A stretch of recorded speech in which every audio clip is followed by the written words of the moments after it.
Hi, everyone. I want to welcome you all to the SF Doc Fest 2023.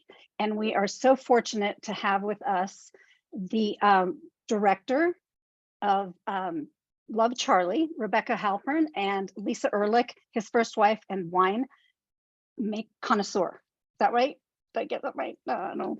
I'm Wine sorry about that. marketing. I'm Wine I marketing. hope Sorry. I'm a connoisseur, but You are a connoisseur, I'm sure. It's kind of hard so- to market wine if you don't know what you're marketing, I right? just enjoy See, that's- drinking wine. You know, it's a great thing to be in a job where you actually love what not only, it's fun marketing, but it's fun. The product's really fun. So Yeah, and you did a lot of that earlier too, and we'll get to exactly about the film. It's such a great look into someone that I didn't know much about. Obviously, this other persona, the Chuck versus the Charlie, and you had said you made this film, Rebecca, to kind of find out what made the self-taught visionary tick, right? And I really feel as if you had access to such amazing material that nobody really had had before, that anyone saw anyway. Then it just the access to the letters and to postcards and his correspondence to all of you, Lisa especially, and they're like a work of art in their own, and that's what I think really comes across in the film. So maybe you guys both can talk to that.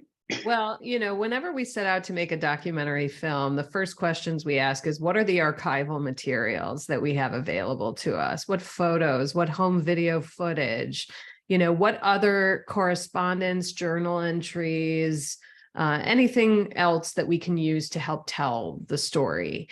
And when I first heard about the project and I heard about the postcards and letters that Lisa and Charlie had written to each other, it was like a gold mine for us, not just in terms of the visuals that we could use, but really in terms of the insight into who Charlie Trotter really was. And I think for me, setting out to make this movie, I wanted to understand who he was beyond what the media had characterized him as. And without those postcards, I don't know that we would have gotten that glimpse into his psyche, into who he was, the building blocks of his personality, in the way that we did. And so I'm tremendously grateful to Lisa for sharing those with us, because they were deeply personal. And it was remarkable to see just the volume of the letters. She laid out all of the postcards and took a cell phone video for us so we could see how much there was. And it just kept going and going. And it was, like I said, it was like hitting a gold mine, really. We could not have been more blessed in that regard. Yeah. Lisa, you kept all these letters and everything. That's amazing too. I mean, some people, you tell us, I mean, obviously meant a lot. well, it was kind of funny though. I had a giant collage, like this wall behind me. The whole wall was filled with these postcards as I was getting them, because I didn't know what to do with all of them, and they were really even at the time I was like, wow, these are pretty crazy. So they all had museum putty on them, and the whole wall was covered with them. And so at some point when I moved out of that apartment, I put them all in a banker's box, and I hadn't looked at them for over 3 decades. I kept moving them from place to place. And yes, each time I would make the move, I was like, am I moving these again? And I hadn't wanted to read them. I knew what was in there, but there was sort of, especially after Charlie passed away, I was almost like, oh, do I really want to go there? And so when Ray Harris, who's who's the executive producer Yeah. of the film, called me, and we had reconnected at the memorial for Charlie, and I told him I had this box of letters. I went into the garage and I got this box out and I started to just open it up, and I had to pick off all the little pieces of museum putty very carefully, because I didn't want to, and the letters, and there's all the chocolate wrappers and everything. And I just started spreading them out. And it was one of the most emotional it was definitely the most emotional moment for me since, since Charlie and I had split up, because I realized just the enormity of our relationship and what we had lost. It was really intense, honestly. God, Sometimes you sort of put stuff into a box and you move on. But this is like right. going back in time, it was a total time capsule.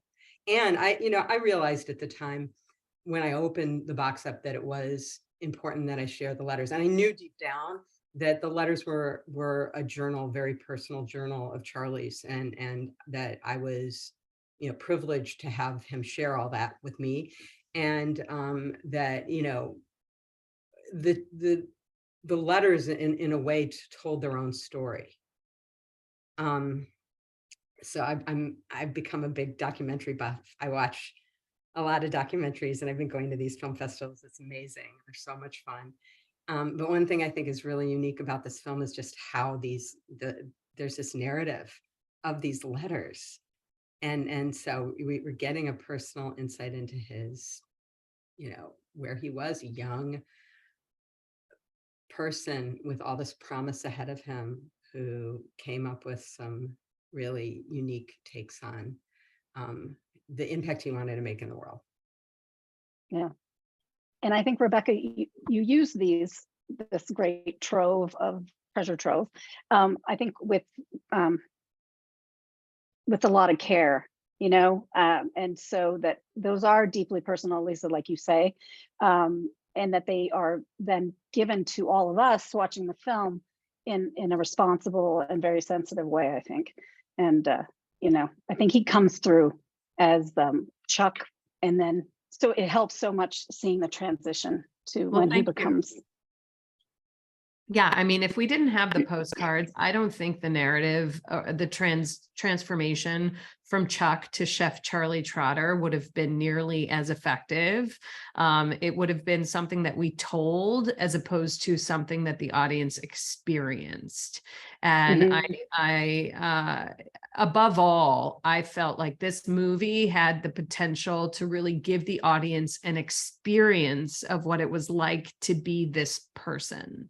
Not only because of the postcards, but also because of the time period. The nostalgia factor of the film is very strong for the 70s, 80s, 90s, that period of time when we did connect with each other in a different way, when, everything felt less disposable, more permanent almost. And so, I wanted to transport the audience to that era. And if you notice in the film, all of the archival footage that we show, it does progress chronologically. So when you're in that time period, you're really in it. There isn't a shot of contemporary anything that takes you out of being in that moment. And that applied to the narrative also. I wanted to show more than I told, and I wanted to let the audience decide how they felt about him, what they thought of the trajectory of his life and his contributions, and do it in a journalistic way, but in a way that also felt almost scripted in cinematic terms. Like it felt like a film that you were watching with a real character. And he thought of himself that way too. He thought he was the star of his own movie. So Yeah, it was nice to be able to give him For that sure. treatment. And Yeah. I think also the fact that we trusted Rebecca with this material, and that she really was so thoughtful about it, and how she wove in all these different artifacts and pieces of his life with the Trotter family films, and even like his ground round name tag. And in one of the letters, he had sent me his window washing. He started a window washing business when he left college, and he sent me the flyer. And that's like all this stuff is in there, and it's just it's just so rich in this environment that Rebecca created. So it felt, for me, like it rang very true. And that was my biggest fear, getting involved in something like this, was that it was going to feel like they were talking about somebody else, or that I was going to be, caught in this situation that didn't feel authentic. And that's not at all what happened. I mean, I'm so delighted and, honored to be a part of the work. Yeah, that's great. And I also am very curious about your time when you and Chuck were in Europe and were basically dissecting every place that you went, and that was kind of his evolution, because he does talk about like a master puppeteer, and that's what really he liked it behind the scenes, and that he was then going to maybe have this when he was going to have his own restaurant. But it seems like all the adventures that you both had together in writing about things you liked, things you didn't like, when you were doing that, it's such a magical time, I feel like, and that really lends to the story, and gives the person who thinks maybe they know Charlie Trotter that they don't really, because of that. Yeah. Yeah. No, it brought back a lot of memories. There's a lot I mean, there's no way that Rebecca could put everything and all the stories and all the people that have stories about Charlie into this movie. There's like so much. Yeah. I don't know how she did it, honestly. Well, and Yeah, that we you did were- it during COVID. We started physical production on day one of the lockdown. And so, but for all those archival materials, but for those postcards, I don't know that we would have had a movie, because on a small budget with the challenges that COVID presented, it really threw a wrench in some of our plans in a way that I think changed and shaped the film in a smart and immersive way. Yeah. And you were able to, I mean, people may be more available to be giving their No, their take. actually they weren't. Oh. Believe it or not, when COVID hit, the restaurant industry completely was upended. The food supply chain was completely Right. thrown for a loop. And so for us, getting some of these big name chefs that we wanted to interview for the film, who are friends of Charlie's and acquaintances, we couldn't physically get to them because they were busy, trying to stay afloat. And not only that, but like when it came time to shoot chefs in the kitchen cooking, like we had elaborate plans for reenactments of the cooking itself that were going to make it look almost like Chef's Table, where we were going to recreate his dishes. But we were in a time where people were wearing masks and blue rubber gloves. And I'm sorry, but I did not want this film to look like it was made during COVID. And so we decided to scrap that. And frankly, I don't think the film suffered for not showing all of that, because the film wasn't about the cooking. And to be honest, I don't think Charlie Trotter was about the cooking either, frankly. Yeah.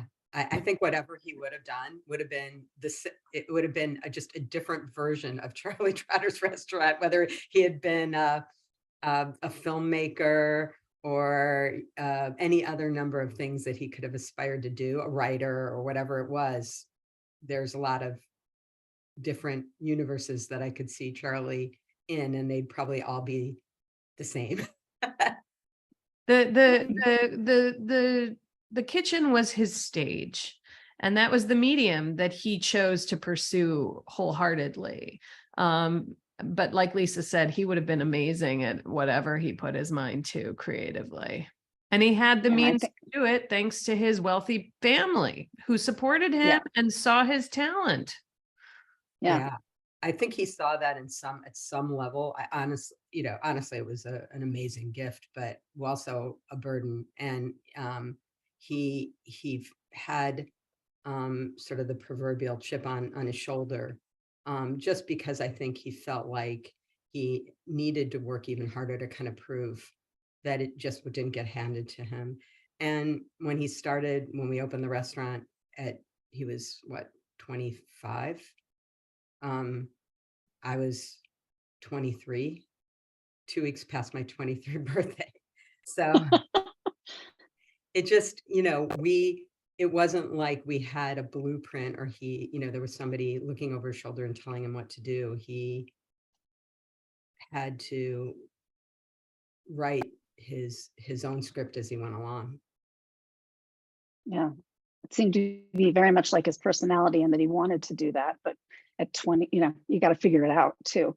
That's really great. I don't know anything else. I was thinking about what you just said, Rebecca, about it being a different film if you've been doing the cooking part of it. And I think that would be an entirely different film. And I love that it is what it is. And I think you get to know this person. And especially, I mean, I had only heard of his food. So here I'm, understanding so much more. And I think that people out there who who've been to the restaurant and those who haven't, it's a really great representation of who this person is and was, so thank you so much. Well, thank you. And yeah, it meant a lot to be able to be sort of the first out of the gate to kind of cement his legacy in this way. And I think we felt an obligation to celebrate his accomplishments, his innovation, and all of the remarkable chefs that came through his kitchen who he helped train. But at the same time, I wouldn't be doing my job if we didn't dig a little deeper. And I'm glad that the whole executive team and Charlie's family and Lisa were on board with that. Yeah, the legacy and everything. The mom, she's amazing. So I loved her interviews. We did that interview via Zoom. Speaking of COVID, I was in Los Angeles and she was in Chicago, and we had the camera set up in our living room, and right next to the camera was an iPad with my face on it. That was the first time I'd ever met her. Can you imagine what it must be like to have a conversation about losing your son over Zoom with a stranger? We're talking about some of the challenges, right, of making a movie in COVID. Yeah. That was one of them, but she was incredible, and she still is incredible. She's remarkable, Donnelly. She's an amazing lady. And I like to credit at least some of Charlie's artistic talent to her. She's an artist and has all kinds of talent. So that's great. Has it? She's seen it, obviously. I'm thinking at a festival or. Yeah, she's seen it many times in the theater, but also I'll never forget, the first time we screened it for her and Charlie's sister Anne was at her house. And Anne set up 2 chairs right in front of the TV screen. And I was sitting in the back on a couch, just kind of watching them watch the movie. And all throughout, she would point at the movie, because she would remember the things that we were showing. And then at the end, she just said, I don't want this movie to end. I want to keep watching more and more over and over again. And that's heartbreaking to think, the worst thing that can happen to a person is that they lose their child, and he left a big hole for a lot of people when he passed away, and so suddenly and unexpectedly. And it was a magical moment for me to be there and, watching her enjoy and drink up the movie the way she did. It really felt good to have done that for her too. Great. Well, thank you both. Is there anything else you'd, like to say that maybe I didn't cover, or? Well, Lisa's from San Francisco. She lives in Sonoma, Napa area. So that's right. We're grateful. I always just think, even when I watch the movie and there's the part about Chez Panisse, that Charlie was living on Taylor Street when we reconnected. I had gone to France and we had kind of lost touch. And then I ran into his best friend, Rob, at the student union at University of Wisconsin when I got back for my junior year. And he said, Chuck's in San Francisco. And I was like, what? And he's going to cooking school. And that was out of the blue. And then I was like, well, that's perfect. He should be doing that. And that's when we started exchanging letters. And he loved San Francisco so much. And he was working with Bradley Ogden. He was working with Brad Ogden at the Campton place, but at the first place was the Hotel Meridian. And he also worked with China Moon, the chef from China Moon. Was it Joyce Chen? Is that who it is? I don't, he was going into the markets and into Chinatown and learning about all the ingredients. He was doing some catering work. He didn't last long at the CCA, but he loved San Francisco, and it was like a very special place. And actually, when we settled down to open Charlie Trotter's, we were torn. I got accepted to Northwestern and to UC Berkeley, and we Oh. came pretty close to putting the restaurant in San Francisco. And it was really only because it was a toss up, and there was Northwestern or Berkeley, and the Trotter family was in Chicago area, and Bob wanted to get involved in the restaurant. That's how it all shook out. But Yeah. imagine if the restaurant had been in San Francisco, maybe he would have been a little more chill. Well, good friends with Alice Waters for Contributed to sure. Taken up Zen meditation, and maybe he would have had a little less stress in his life. But it's Well, that's a wonderful place to live, and I feel very lucky. The first time we came out to California together, we went to Matanzas Creek, and we were there for a week. And we did, it was before the restaurant opened. We went to wineries, and I told myself, I'm going to live here one day. I will live here one day, but I felt very connected to this area. Yeah. Oh, that's great. Yeah, that's wonderful. Well, thank you both so much. And everybody is going to be able to see this, and watching the film as well. So we'll be out there, and I appreciate your time. Thank you. All right. Have a great day. Bye. Bye. Bye-bye.